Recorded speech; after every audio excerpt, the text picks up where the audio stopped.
You're listening to the Vibrant Happy Women podcast. I'm Dr. Jen Riday. On this episode, I'll be talking about beliefs about friendship that might be keeping you stuck in a place of loneliness and isolation. Stay tuned.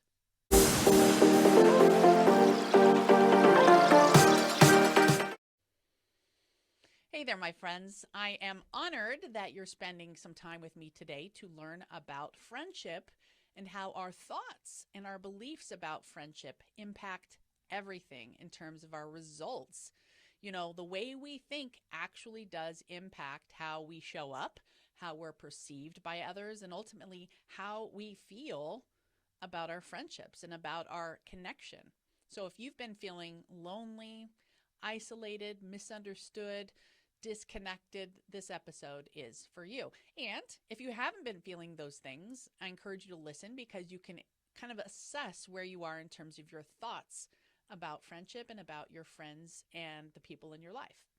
So, as you know, as I've shared on the Vibrant Happy Women podcast many times, our thoughts determine how we feel. Now, how we feel impacts everyone around us because our brains have mirror neurons. Our mirror neurons make mood and emotion and feelings very contagious. This was kind of a survival mechanism that helped us in the past, and I propose it still helps us today so we can read the emotions and the signals coming off of people's body language so we can socially integrate and have the friendships and the family and the support systems that we need and crave. Well, you know, the saying goes that to have good friends, you need to be a good friend. I want you to pause for a moment. We're going to go through a step-by-step process. You could grab a journal if you have one nearby and think about this and write these down. But I will share, and maybe you can grab the journal later if you're busy walking or driving and you can't write. But think about it for now, maybe journal about it later. So first step, what are your beliefs about friendship, about your friends? Maybe you have a belief that most people are terrible listeners, that they're just waiting to say what's true for them. Maybe you believe you don't have time for friends.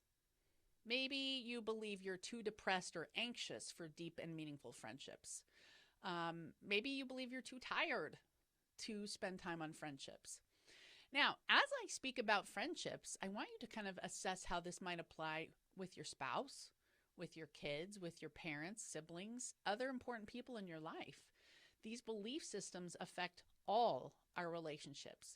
The beliefs you have about your spouse affect that relationship. The beliefs you have about kids, like my kids are whiny, my kids are toxic, whatever thoughts you have, they're going to impact those exact relationships.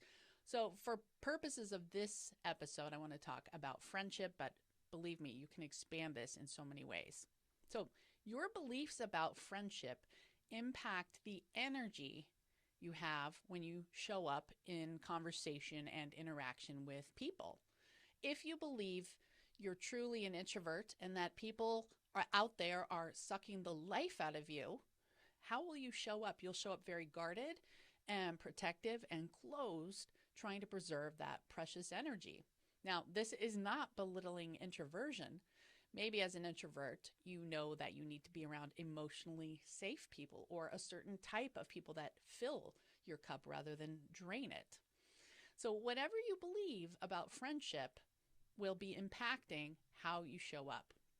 Remember, we all exhibit or kind of project vibrations in the form of emotions. All emotions are energy. So high vibe emotions like love, happiness, excitement, enthusiasm, peace, they are great feeling to those who are around you when you're feeling those because of those mirror neurons. If you consistently show up in those low vibrational states of depression, anxiety, shame, guilt, anger, those feelings also are projected when you're around people. So my question is, are your beliefs about your friends, about friendship in general, about people, helping or kind of leading you to feel emotions that others might not want to be around? Something to think about. Now, all is not lost. We can start to change our beliefs. Let me be a little bit real for a minute. I have, for a long time, had a belief I don't really have time for local friends. Now, one thing changed that. Some friends invited me to play pickleball, and I felt such a joy at the competition aspect of it and the social aspect of it that I realized, oh, well, when I combine friendship with exercise, I absolutely have time for friends, and I love it.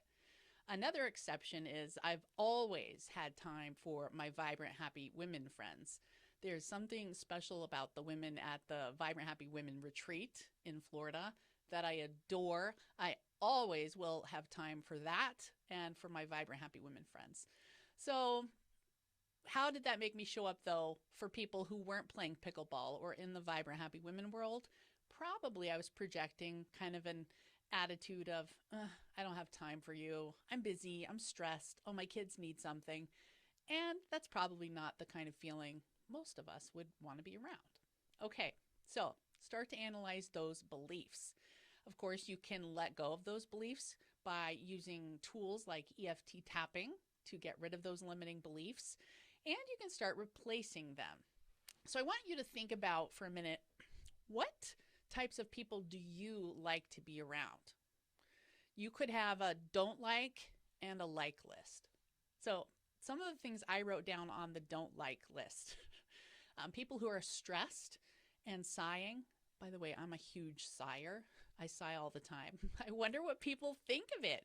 Do they pick up on the sighing and the stress that seems to be a part of my nervous system? This is something I have to think about. I've been a sigher since I was a little girl. My body, my nervous system uses sighing and yawning to continually downregulate all of the excited emotions that are going on in there. I don't love being around people who are sad all of the time. Of course, sad some of the time is normal. We're humans. But if it's all of the time and there's not a reciprocity, I would probably let go of that kind of friendship. Frowning, constantly frazzled, over busy, needy.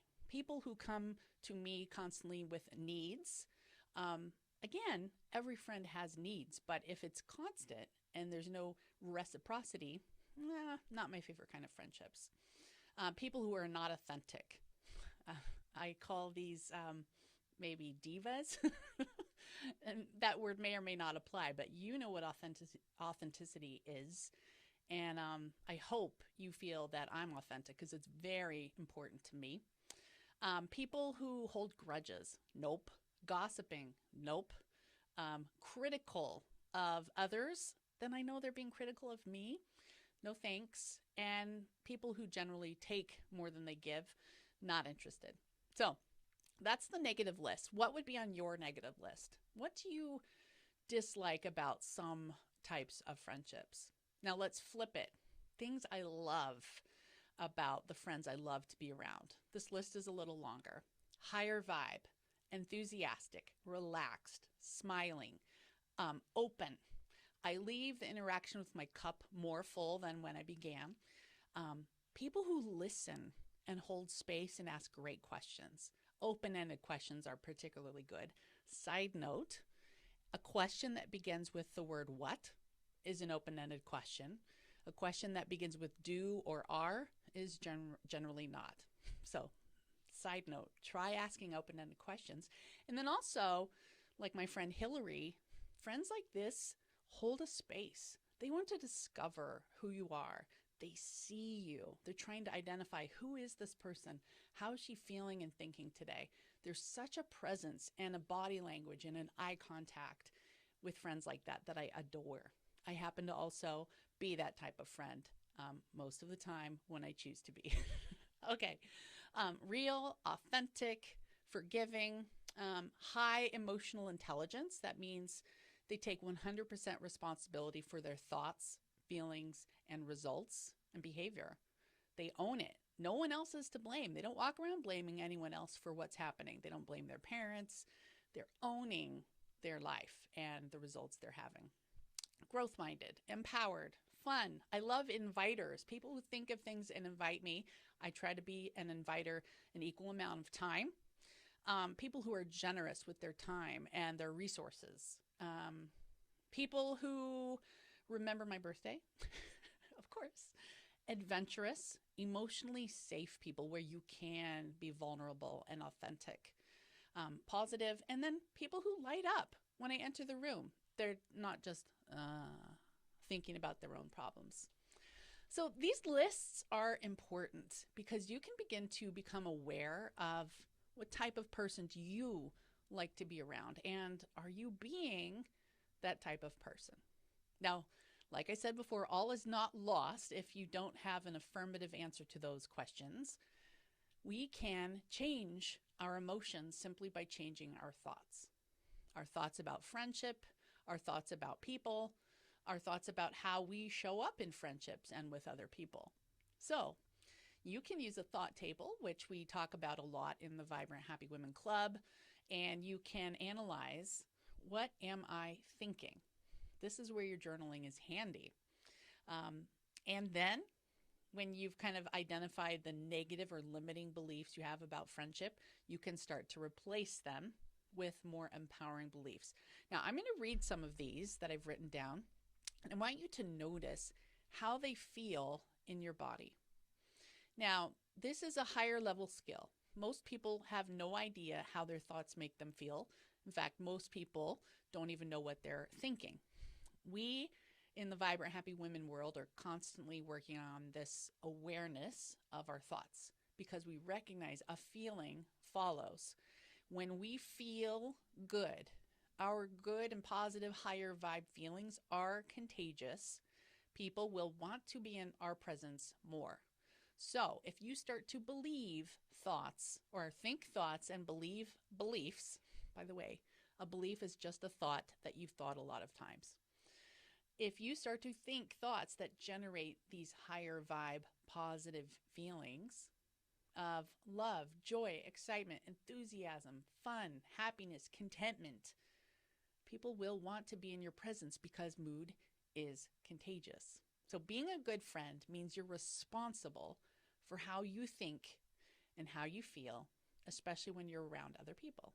This applies to being a wife, to being a mother, to being a daughter, a sister, a coworker, all relationships. This is the key, essentially, to ending or reducing any feelings of loneliness you may have. Being the kind of friend starts with thinking the kind of thoughts that make you have emotions people want to be around. So here are some. Notice how they make you feel. I'm a generous friend. Okay? I listen and hold space like a boss. If you could believe these about yourself, how would you feel? My cup is filled when I'm with people. I love all types of people. Being around people fills me with joy. That one's starting to feel really true for me. I'm always real, authentic, and vulnerable. 100% for me. I take 100% responsibility for my feelings and my outcomes in life. Interesting, right? There's no needy or victim-y feeling with that one. I'm fun and adventurous. I'm an inviter. People love how I see them. I really see them and listen to them. I adore and cherish my friends. I have a friend, Crudy. If you're listening, Crudy, I've always admired how much you adore and cherish your friends. You believe that about yourself, your behavior, your feelings, your enthusiasm to see a friend, to drive across the country to visit a friend is then projected into every situation. We all feel that because you believe that you cherish and adore your friends. Notice the belief comes first, everyone. How about this one? People love my high vibe energy and positivity. My joy is infectious and people love to be around me. I love people and people love me. Now, extending this, what would it look like with your spouse or kids? My kids bring me joy. My spouse makes me happy. I love creating adventures for our family. Do you see how this works? If you start to practice thoughts that become beliefs because you practice them so often, you will start to project a different energy, around people. A much different energy than if you were starting with the thought, I don't have time for friends, or I'm too stressed or sad or anxious for my friends, or I only have friends to dump and vent all of my negative emotions. I wonder why so many of us can end up feeling lonely. Be the kind of friend you want to have, and that starts with thinking the thoughts that will generate the emotions that people want to feel, the comfortable emotions. Now, one caveat, important note here. Being authentic doesn't mean you're going to be happy all the time. Being a good friend doesn't mean you're always going to be high vibe. Every friendship has moments of sadness, and it's through moments of sadness or anxiety or stress where you share and make yourself vulnerable that you actually form these deeper connections. The important thing is that the percentage of time you're doing this is not more than half the time. Life is 50-50. We have 50% happy, 50% sad, light and dark, easy and hard. And so friendship can work the same way. Are you showing up as your highest vibe self for your loved ones, for your friends, for your spouse and kids at least half of the time? Bringing something to fill their cup, holding space, being present and seeing who they really are. What a gift. People adore being around that kind of energy. And I promise, as you do this, you don't always need to be heard. The act of hearing and holding space and being present for another person is so cup-filling for me that I just save my sharing for maybe my spouse or my coach. And I don't need to share everything with all of my friends. Doesn't mean I don't, but I don't need to. I choose to be connected and vulnerable with them. So these are my thoughts. My challenge to you is to identify what you think about friendship, how it's been making you feel. How could you raise your friendship vibe, your emotional energy, by thinking new thoughts?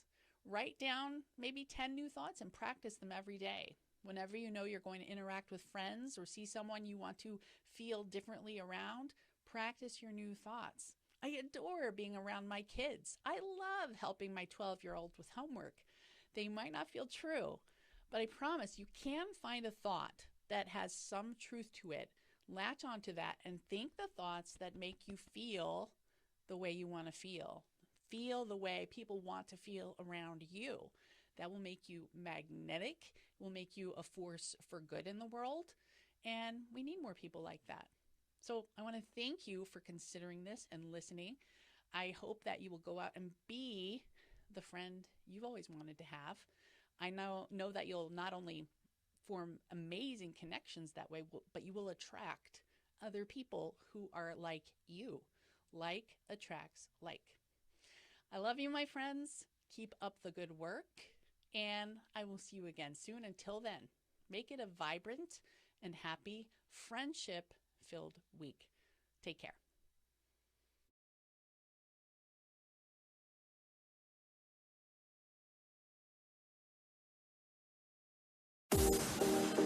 If you enjoy this podcast, you have to check out the Vibrant Happy Women Club.